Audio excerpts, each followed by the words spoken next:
আজকে আপনারা জানেন যে মূলত অমীমাংসিত দুটো বিষয়ের আলোচনা থেকে প্রথম ভাগের আলোচনায় যে সংবিধানের মূল নীতি সেই বিষয়ে আমাদের দলের পক্ষ থেকে সাম্য, মানবিক মর্যাদা, সামাজিক সুবিচার, গণতন্ত্র এবং ধর্মীয় সম্প্রীতি এ বিষয়টি প্রস্তাব ছিল।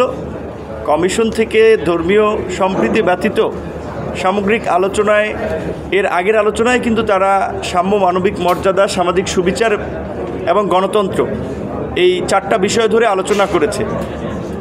মোটামুটি তিনটা বিষয় একমত হয়েছে অনেক দল, সেক্ষেত্রে আমাদের আপত্তি নাই। সাম্য, মানবিক মর্যাদা, সামাজিক সুবিচার, পাশাপাশি বিভিন্ন দলের আলোচনার প্রেক্ষাপটে গণতন্ত্র, ধর্মীয় স্বাধীনতা ও সম্প্রীতির বিষয়টি অন্তর্ভুক্ত হবে যখন এইটাকে রিপ্লেস করা হবে। এটাও যদি হয়, এটাতে আমাদের দলের পক্ষ থেকে একমত নাই, আমাদের দ্বিমত নাই।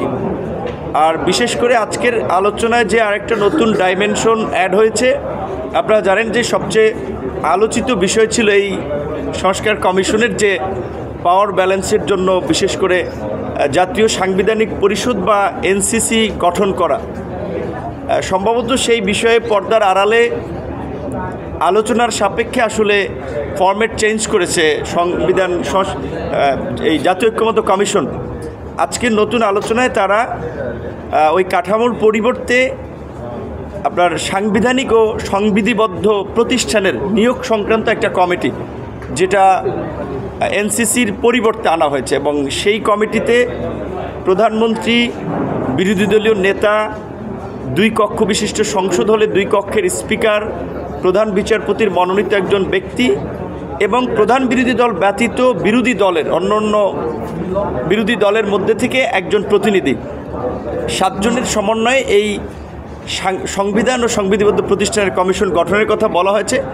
আমরাও মনে করি যে আমাদের দলীয় অবস্থানের থেকে জাতীয় ঐক্যের স্বার্থে এই বিষয়টিও ভালো হয় যদি সবাই একমত হয়, এবং অধিকাংশ দল এখানে একমত হয়েছে। তবে আমাদের সেখানে যেহেতু সংস্কার কমিশন সুনির্দিষ্টভাবে স্বয়ংসম্পূর্ণ প্রস্তাব নিয়ে আসতে পারে নাই, আমরা বলেছি যে এইখানে যেহেতু 5 জন কার্যত 7 জনের মধ্যে হবে প্রো গভর্নমেন্ট বা সরকারেরই এক প্রকারের অনুগত কিংবা মনোনীত, আবার 24 সালের মতো আমিডামি নির্বাচন হলে বিরোধী দল সহ তাহলে 6 জনই হবে আপনার সরকারের অনুগত।